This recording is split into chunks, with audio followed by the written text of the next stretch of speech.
You serious? So there's plenty of ways to kill time out there. Thank you for killing some time with us. He's Funk Butcher. And he's Marcus Bronzy. And we're joined today by tech editor of the Metro. One of the UK's most read newspaper right now. Yes, sir. Officially, I'll let you introduce yourself. Hi everyone, I'm Lucy. As Marcus said, I'm the tech editor of Metro, all-round tech lover and purveyor of all things techie, and I'm really chuffed that you guys have asked me to come down here today, actually. Let's get a round of applause for that. For coming down, for making it. Yeah. Thanks, guys. And I'm on time. Yeah, Billy, got something to learn there, mate, ain't you? Getting it early. First off, though, when people ask you what you do, what do you say? Because for a long time in my life, I didn't really understand what an editor of like a paper was. Yeah. Because I'm stupid. Well, I guess it depends on the publication, but for me at Metro, it's a case of testing out gadgets on a weekly basis, going to events, going to trade shows, getting pre-briefs on some of the stuff that's going to come out in the next few months. So, you're sitting on top secret stuff and you really want to tell someone, but you can't because you sign NDAs and, they'll come for your family if you tell anyone.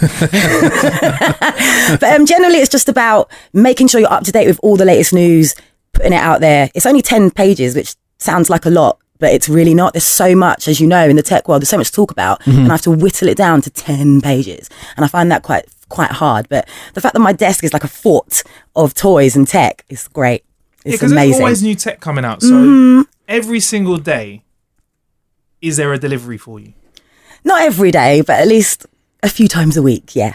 Some weeks are more fruitful than others. Well, what's one of the most fruitful times of year? When should we be like me and Funk be looking to have a tour of the office? skim some bits. Do you know when's a good time? Usually July. There's all these events, Christmas in July, where companies want to just push the latest products that are going to be out at Christmas, but they want you to play with it so that you get as au fait with it as possible so that you can talk big about it closer to Christmas and, put it as one of the top things to buy this Christmas and things like that. But July is a good time. When the iPhone comes out, that's a good time. Yeah. So check this, Funk. You're like, there's like a list for the iPhone, right? There is. Tell us about this list, please. I'm still not sure I understand the list, but somehow I got on the list. Yeah. So I used to work at Stuff Magazine for 7 years. I quit. I say I quit. I got made redundant about 3 years ago. And I think Apple only really put people on the list that are in an editor kind of role. Because I remember when I left, I was the multimedia editor and the reviews editor got made redundant as well.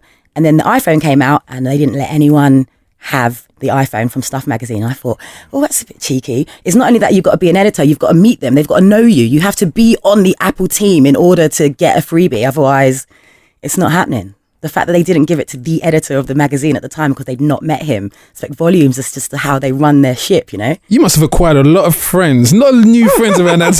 Yeah. What annoys me about my friends, though, is, in fact, a couple of weeks ago, someone said, have you got a spare iPad? Oh, yeah, I've just got reams of iPads. I kind of have, but, but not for you. You got to watch UFC and Netflix at the same time. Exactly. It's all about the multitasking. So, hey, Lucy, I used to open the door for you. You got a new iPhone? Have you got a pair of Beats headphones just lying around? Yeah, mate. So let's break this down. You're on a list. When the new iPhone comes out, you get it, right? I do. I get it to test, obviously, first and foremost. That's the most important thing. Obviously, they want to give you the phone and play with it, but they give it to the publications that are going to get the news out there first, basically. So Metro's a good platform for that. Oh, yes. And then I know some journalists that get the phone taken back from them after a few months. So again, I don't fully understand the list. Well, Apple snatched back? Yeah, dude, they snatch back. Really? But the way it's been for me for the last few years, which is really cool, is I just exchange them in every year. So I'll be like, there's my old iPhone. Give me the new one. It's great. Wow. So do you get to go over to America and check out all of the iPhone events? Yeah. Well, I've only done that twice, and that's only in my capacity as tech editor at Metro at Stuff. There were a load of people that were in the queue before me to go on that trip, and it's a great trip, but it's really intense, so the keynotes at 10 a.m. they get you up really early. I'm not a morning person, and you stand outside for about 2 hours because they want you to, the camera crews are there. It looks really cool. All these fanboys waiting outside for the iPhone. I'm just like, Yeah. Can we just go in already? Can I sit down? And you fly in the day before, so your body is kind of all kinds of crazy. Your body doesn't know what time it is, and then you're live blogging, you're tweeting, you're doing whatever it is to get all this information out, and it's quite fast paced. Even though they talk really slowly up on stage about the new iPhone, you know, when you're trying to type and take photos and do all that, it's quite intense. You come out feeling really sweaty. And That's literally a global event. Every time. Yeah. Every time. It's like it trends straight away. Yeah, definitely. The fact that my friends watch the live stream, my friends don't watch any kind of techie live stream. They don't watch anything to do with CES. They don't read the news, that kind of thing. But when it comes to the Apple stream, on it. Yeah. What are you thinking about the next iPhone then? This is going to be a good one because it's the 10th anniversary. Yeah. You know, but I don't pay attention to any rumours because most of the time they're wrong. And then when the rumours that are, you know, a bit believable, it's kind of, oh, you know, an update to the screen. Oh, the shape might change. It's not the most exciting thing. So I just like to wait and see what happens. But this year is going to be a real game changer. They have to do that because I think they're losing fans a little bit. Yeah. Samsung's coming up. So is LG. Like underdogs like OnePlus. You know, they're making really good smartphones. The fact that OnePlus just released a limited edition phone in sync with Colette, you know, the Colette boutique in Paris. 250 models only. They're going like that because people just want this phone. And it's like, where did you come from? Yeah. Yeah, even Huawei's creeping up the back there, making good phones. Is that how you say it? I've been trying to work out how to say it. Oh my God, yes. So how do you spell it? Is it H-A-W? Huawei. So years ago, I thought it was Huawei because the whole thing was Huawei, whatever. And I used to do tech talks at Gadget Show Live, and every now and again, when you're talking about products, the product manager or the PR people will come and watch, and you know, I'm going Huawei this, Huawei that, and after the session, the woman comes over and she says, "It's Huawei." And I was like, oh God, okay, I'm sorry. And ever since then, I'm like, it is Huawei, people. Don't pronounce it wrong. The PR woman will kill you with her eyes. So you think this iPhone is going to be a big one then? Yeah, you think it's going to be? Yeah, I think so. I think they need to. I don't know, the home button that they've got at the minute. I'm not really a fan. I've heard that they're going to completely get rid of that and maybe make some kind of touchscreen fingerprint sensors in the actual screen itself. And at MWC, there were a few companies touting this kind of technology, so it's not unfeasible. Right. But who knows? I want something that is almost bezel-less, you know? I don't want to see any frame on the outside. I want it to be all screen. And it's clever enough to know when I'm holding it and when I want to actually input, you know? Yeah. That would be cool. Do you think we're up for another charger change, maybe? To bring everything in line? God. We've literally, on a previous episode, we were talking about how USB-C. USB-C is kind of clever. Like, so with the Nintendo Switch, we just read today, you might or not know about this or not. You can plug your Nintendo Switch into your MacBook Pro and charge either one off the other, depending on which one's Oh, nice. on. I did not know that. Yeah, so... Yeah, I think, no, Apple likes to be unique. They like to do things their own way. That's a good way of saying it. That's a very good way of saying it. Unique, I've got my journalist hat on. Exactly. Yeah, but you know, they like to lead the pack. That's how they've always been. They will not conform to what other companies are doing because that's them surrendering. They want to be the leader. Yeah. And whether people like it or not, like look what happened with the whole removal of the 3.5 headphone jack. Yeah. You know, people have moaned about it, but they've got on with it now and people are buying wireless headphones and wireless headphones. And I keep getting emails about it. You know, one of the biggest trends of this year so far, wireless headphones. Definitely. I mean, I'm the sort of guy that will complain, but at the same time, I will go and get the iPhone on the day of release, plug it into my MacBook Pro, and watch Apple TV while I'm doing it. So yeah, I feel like Apple's been very good at getting us in. Like I feel like I'm part of the Apple family, the ecosystem. Yeah. I'm into it. I know. Although I'm waiting for the S8, the Samsung S8, because I think this is the first time that I might jump ship. Really? But then obviously it all depends on what the new iPhone says this year. But I don't know, I'm just a bit bored of iOS at the moment. It's not bad, it's not done anything wrong. I just think it's time for a change. I've had my iPhone for years, since like the 4. Yeah. The 4. Crazy. Years ago. How difficult do you find it breaking that ecosystem? I mean, if you've got other Apple products at home and then you have to kind of like, if it might kind of play on your OCD that this is one thing that just doesn't sit with the others. I think the one thing I'll miss is when your photos kind of copy out, mirror onto each device. But other than that, I use Pages and Numbers, but I'm not that bothered about my article being mirrored on my iPad or my Mac. Right. I'm not going to miss that. I'm not that embedded into the ecosystem. But for some people, that's a big deal, but not for me. Yeah, I mean, there's a lot of change. I mean, I saw you tweet about this the other day, which was about the change of Alexa and Siri. There's kind of been like a clash going on, and Amazon's trying to like sneak Alexa into the iPhone, right? And you know they've managed to find a loophole because they've obviously, you know, if you go straight to Apple and ask them, this is going to be a straight up hand in the face no, but they've managed to find a way to get their AI assistant to work with Siri, and it's just like it's a bit of a two fingers to Apple, and who are dragging their heels a little bit in the virtual assistant world, in my opinion. Alexa is everywhere. You can have Alexa in your Hoover, fridge, or vacuum, not Hoover, vacuum, fridge, your pet feeder, everything. It's everywhere. Yeah, it's incredible. I'm interested to see, like, I want it to get to a point where Iron Man, you know, the way Iron Man talks to his devices. I want it to be in that level. I want to be like, hey Marks, how you doing today? I'm a little bit down. Oh, I'll tell you a joke. I want that kind of conversation.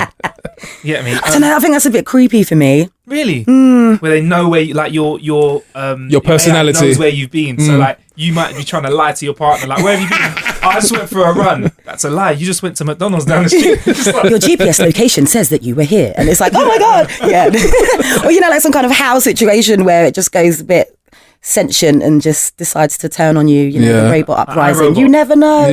You know, this is all new. This is all new territory. You've got people like Stephen Hawking saying you need to be careful with artificial intelligence because you could get to a point where it's more intelligent than you. And it will own you, and it will take over all your products. There's nothing you can do about it. It's a matter of time. I feel like it's a matter of time. Someone's going to flip the switch and say, you know what? We've got something that is unbelievably clever, and he's going to look at one bit of wire which plugs into the wall for Ethernet or something like that, or he's going to give it the Wi-Fi code, and that's it. AI is going to take us over. It's exciting territory, I think, but scary exciting. Nice. You spoke also about press releases on your Twitter as well. This was an interesting thing. You see, because honestly, like, we see quite a bit of stuff here at Practically an Hour, but compare that to what Lucy Hedges sees. Like, that's my inbox is a sea of crap. It's just obviously there's some gems in there as well, but I always feel like I'm wading through serious amounts of information just to get the gold nugget, you know? Yeah. So when like these companies are sending you stuff, what's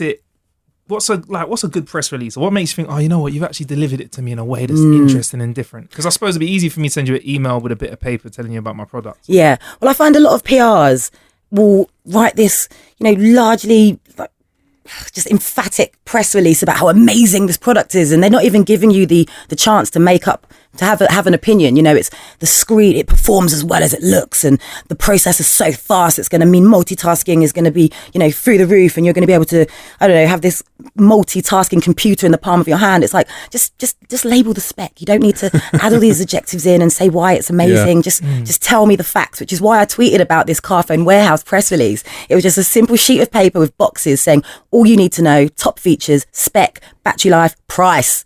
I spend so many minutes of my life scrolling to the end of a press release. All I want is the release date and the price. It's not there. You then email the PR and they say, oh, we'll just get back to you. It's like, just give me the stuff I need. It wastes quite a lot of time. You have that on tap. But that's important. I think for customers, we should get that as well. So if they're doing that for you and taking care of it on your side, then we should be seeing that as well. Because sometimes some products are just like, they overgas it, don't they? Or you're definitely. Like, you know, it's like something's going to change the world. Like, you know, like, oh, we're going to give you this smartwatch and it's going to change your life. Yeah, exactly. Like, before I got this smartwatch, I was a loser. No. I'm like, nah, come on, man. Let's be real. Not being able to tell the time by looking at your wrist doesn't make you a loser. So, but yeah, it's just about getting to the point. Yeah. Sometimes it's at least 2 or 3 pages of just this wildly loose language about how amazing this product is, and you don't want to read that. You want to be able to make up your own opinion, and as a journalist, that's what you do. So I feel a lot of PRs waste time doing these unnecessary elongated press releases. It takes them ages to do it, and then a journalist like me just read it and think, delete. I'll go and read it somewhere else. Read the spec somewhere else. Yeah. And like with the tech section of the Metro. Because the Metro is a free paper that's delivered across the undergrounds and in public areas all across the UK. I feel like the section that you've got kind of makes it bite-sized, like, and easy to access. Like, there's a lot of things that are quite technical and like quite hard, and you kind of condense it down. Yeah. That's one of the things I relish in. Whether I'm talking about tech somewhere or writing about it, tech can be really boring or unnecessarily convoluted, and it's very easy for someone to just switch off, you know. And I really like taking that information, breaking it down and just making it fun. You know, I try and do that with Metro, but at the same time I'm forced to do that. There's not enough room. I come from writing on the internet where you can just write pages and pages. And I guess it's ideal for the nature of the commuter at that time of the day to kind of have something, exactly. bite-sized and to the point. Yeah, something to take into work. Yeah, something so you can read it, take it into work and have a little chat. Exactly. But there's something we talk about on the show quite a lot. It comes up. There's some of our most popular episodes have involved sex and robots. Yeah. There's a section. I love that laugh. I love it. Lucy's got the dirtiest laugh ever. I think it's Marmite. You're even like, oh my God, shut her up. That's the sort of cackle where someone tells like a low belt joke in a comedy show. And he's like, yeah. I don't know what you mean. But yeah, like you done an article about sex and actually tell us about it because that was really, really good. It's kind of rise of the robosexuals. You know, I felt really weird after researching and writing this article. You know, it's about people who are willingly open to having sex with robots, sexual encounters, relationships. There's a woman now in Paris, I believe. She's created her own 3D printed robot. It looks creepy as hell, but you know, this is early doors here. She says she's not doing anything sexual with it, but she's in a relationship with it and she plans to marry it next year. Wow. And it's like, whoa, someone's had a bad love life, you know. But it's about what's the legalities around that? Can you actually marry a robot at this? There was this a conference at Goldsmiths University end of last year called Love, Sex and Robots, and it was all about, you know, the rules and regulations and how we're going to regulate this kind of behaviour, because it's, you know, it's a lot of it is to do with the sexualisation of women. It's not just, there are, you know, I've seen, you know, VR porn for females, or, you know, there are female versions of sex robots and whatever, but ultimately it's all about the guy. And I think a lot of people have a problem with that. But at this stage, there's no rules. Because it's not there, the technology is not there. But what you're seeing at the moment, this is an article I wrote last year. So every Valentine's Day, I'm like, no one's talk about love. Let's talk about sex and robots and vibrators. That's what I'm talking about. It's all about. It's all about virtual reality porn, but it's not just about the visuals. They can connect to fleshlights and all kinds of random sex toys. So whatever's happening on screen is in sync with what's happening down there. And it's quite scary. You can get stuff for couples. So, you know, I'm at home, boyfriend's in America. We can like hook up on VR and like connect ourselves to things. It's creepy. It's creepy. That's a bit. That kind of, they kind of hinted at that in the film Demolition Man, when they had the kind of the headsets and they were feeling everything they were kind of experiencing visually. And I feel like we can move towards that, you know. I feel like I genuinely... You hope we can move towards that. I feel like I think that I genuinely feel... I feel like it can happen, you know. I feel like even I if think there's it's going to happen. I think it's going to get to a point where... Because at any available opportunity, if we can do it the easy way, as in terms of we don't have to actually have physical contact, like that old school idea of going up to a girl or a girl going up to a guy and going, hey, you know, how you doing? Like, nah, fuck that. I can do Tinder. You get me? That sort of stuff. So I just find this... If you don't have to do that at all, you just have to make sure that your sex bot is plugged in. That's the only Make sure it's charged. Make sure it's charged, obviously. But don't you find it's strange that you could actually be on a date with your partner, and if you spill drink on her, she can malfunction. Get the waterproof model, babe. Fine. You'll need. To be fair, you'll need the waterproof model. But you know, it's not just about the sex toys and the VR. There are these group of guys in America that are making actual sex robots that look like kind of fleshy women. You know, it's really, it's amazing on one hand, but really creepy on the other. And you know, there's these sex trade shows and they're showing them off, and just got these real old guys carrying this chick and her legs are open, and you can see the point of access, and you're just like, ugh. I really feel ill. But it's going to help a lot of people with disabilities. It's going to help, like you say, people who are really introverted. But I think it's also quite dangerous. I think when I first tried VR porn, I remember thinking, holy crap, people are not going to leave the house. Really? Yeah. That good? When I watched it on a Gear VR, that's not even that great. You know, the graphics weren't that great. Yeah. Put it on an HTC Vive. God. But you know, this is the early stages, and I'm like, wow, this is actually incredible for people who love porn, which is, I'd say, everyone. Yeah. Majority of the world. You know, it's people aren't going to leave the house, I don't think. And you're already seeing things like that in Japan. They have sex dolls. Yes. And you know, we've heard about those. Yeah. You know.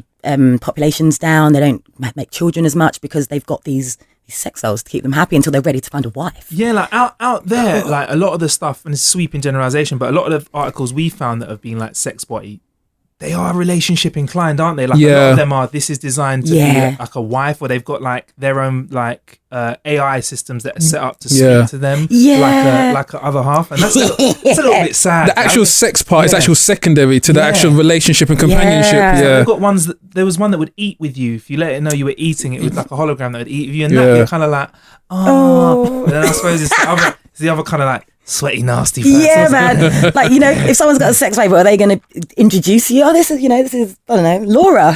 Or are they going to keep her locked away until you leave the house and then Laura comes out? I don't know. Their sex bot is never clothed. Like, well, it depends on what you're into. You might enjoy undressing the robot. Or is it cheating if you have a sex robot though? If you have in a relationship, you have a sex. Like, at what point does it go from being, it's just a fleshlight, or it's just like a vibrator, to hang on, that's a whole person that you've got in your cupboard there. So when we have an argument and you go home in a rush, I don't think you're in a bad mood. I think you're gonna go get over me, literally. I think my main fear is this sex bot connecting with Alexa and locking the doors because she gets jealous.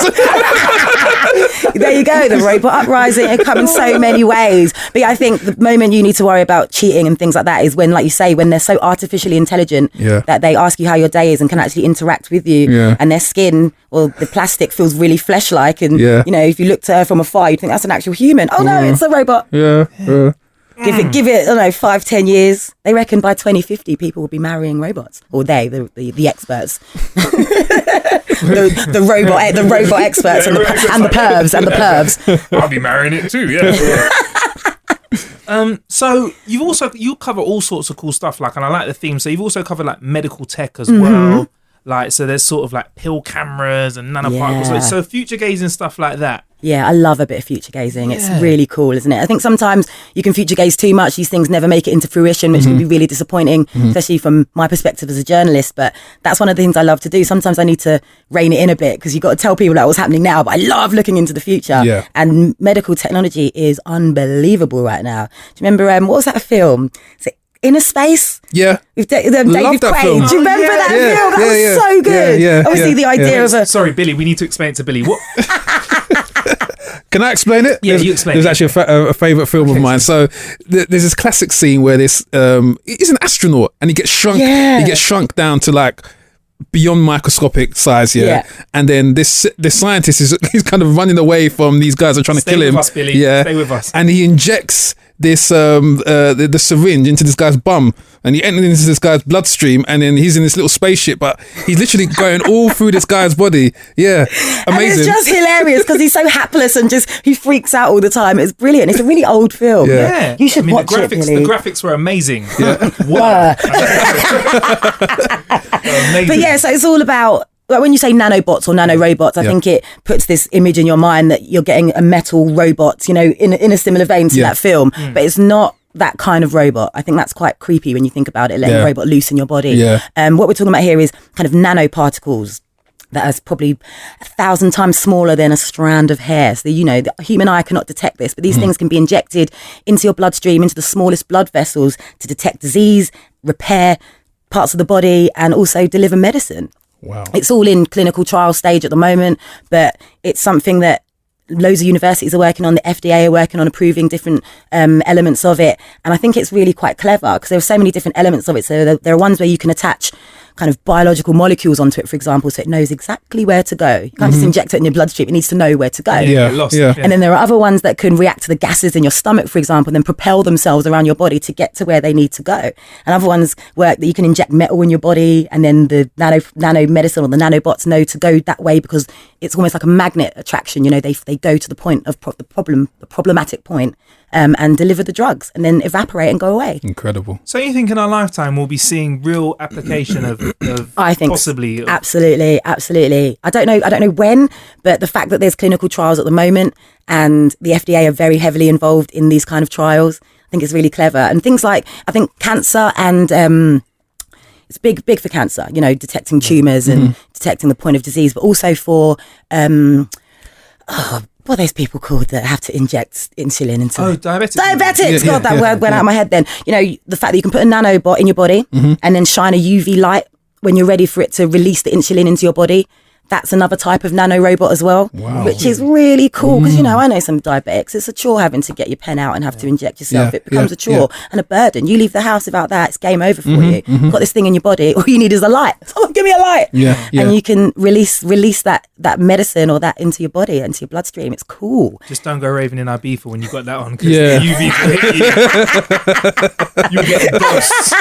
But there are also like origami type ones as well. So you get them injected into the bloodstream and over time they'll release some drugs, and then give it another certain amount of time, it releases more drugs, and then when it's finished it evaporates and goes away. It's so sci-fi, it sounds almost unbelievable, but the fact that back in the 60s when another film similar to Inner Space came out, that was all far-fetched. Even the 80s, that's really kind of dystopian or utopian, depending on how you want to look at it.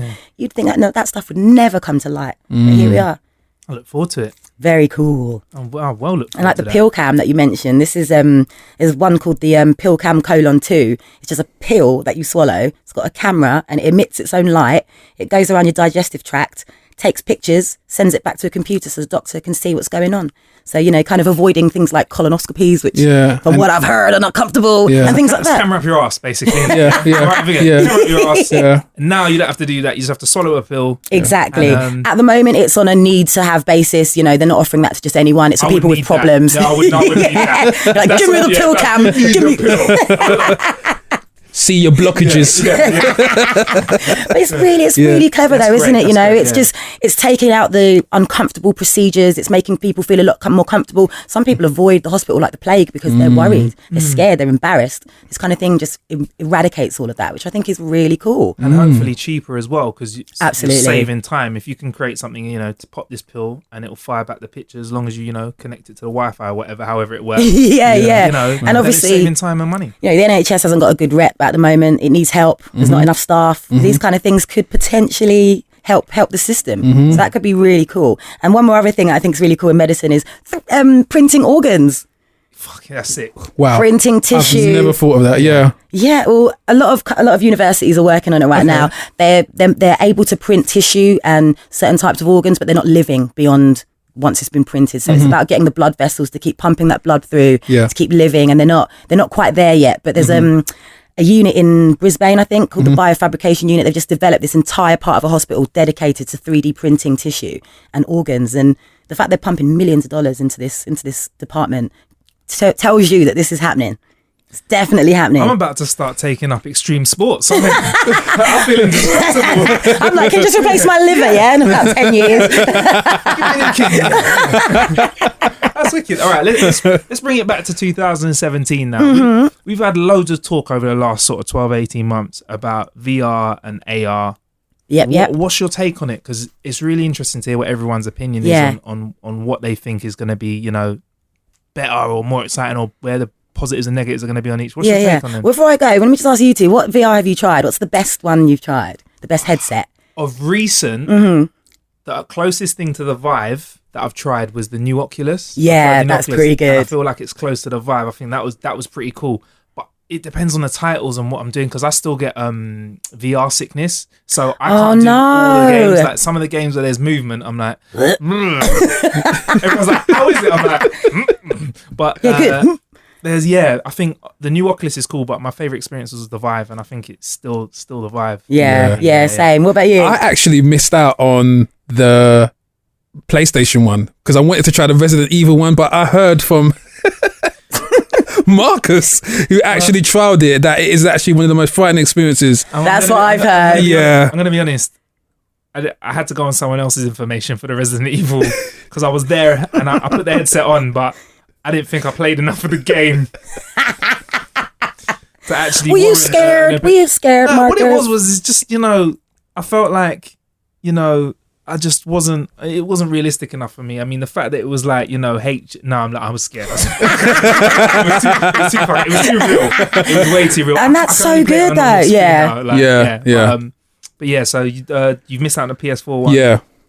But yeah, sorry. So Vive, yeah. The Vive is my favourite experience. But I think so. Last year was all about hardware. I think it was all about the Oculus coming out, poster child of VR. I think it put it on the map for everyone with its Kickstarter campaign and obviously being bought by Facebook. And then HTC just came out of nowhere, and their headset has the best graphics, and the fact that it's got the kind of it knows the parameters of your room, so it can detect when there's an object or whatever, and it comes into your field of view to let you know, you're about to crash into a sofa. Oculus doesn't have that, and I think obviously that's why it's a bit cheaper, but this technology is really cool. But I think this year it's all about the VR experiences. So I went to a virtual reality arcade in Paris. It's called the Bibliothèque MK2. And it's just, imagine like an old school arcade where you've got, all your different machines. You can go on a driver's game, do whatever. Oculus was set up in 3 different spots. PlayStation VR in another bit where you can play games. You've got Vive, you can do virtual rowing, you can do virtual sword fighting, you can play games. And this is where I think VR is going. It's really expensive. Most people aren't going to buy it unless you're heavily invested into technology, or you're a bit of a fanboy of all things tech and you're a massive geek. You're not going to buy a headset. They're quite expensive. You can get a VR experience on Google Cardboard, but it's not that good compared to these high-end headsets. So I think it's about companies building these VR experiences for people and getting them to experience them themselves. That's the only way, in my opinion, that I think virtual reality is going to really hit the mainstream. I can write about it till my fingers go blue. I can't tell you how good VR is until you've experienced it. And that's, you know what I mean? It's like, I could tell you how good it is, but until you put on that Vive headset. I put it on for the first time last year, January, and it was this weird engineering room, and I was building a robot or something, and then I was really bad at it, and then it was like, you suck, and the floor started to disappear, and I genuinely jumped back. I thought I was going to fall through the floor. It's like, I'm a sane human being, but I thought the floor was going to close in on me. And it's just incredible. It's not just about gaming. I think it's about experiences, being front and center at a tennis court or basketball match, or being able to talk face to face to a doctor, entertainment, being front row at a gig, something like that. So roughly how many years do you think we're away from this experience but actually being in the homes as opposed to being in like a theme park capacity where like the VR experience is like a section of Disney World or something like that? It's hard to tell, because I think until they bring that price down, who's got £700 just to lay down on a headset? All the people I know that have bought it are mega geeks, and they work in tech. They're the only people I know, and I can only base that on the microcosm that is my life, but I think that's the implications for everything else are quite wide. There's not going to be widely adopted, not yet, but I don't know, it's hard to tell. Bring that price down. I do want to ask you about AR, and we will do that in part 2 of this.